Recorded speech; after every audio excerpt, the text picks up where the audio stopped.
со денешната мејл комуникација и со денешниот документ се докажува тотално спротивното. Значи, директорот на ТЕЦ Неготино 41 ден претходно ист документ или со слична содржина, а кој што се однесува на комплетната набавка на мазут за периодот од 21 и 23 година,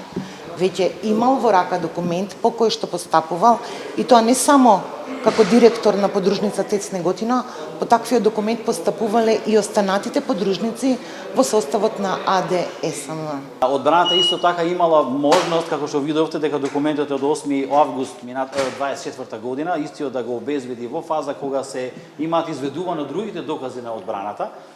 Затоа ние сметавме дека од страна на судот треба истиот да биде најпрвен одбиен поради формата и поради можноста да одбраната го обезбедува во фаза кога на нив не им беше оневозможено.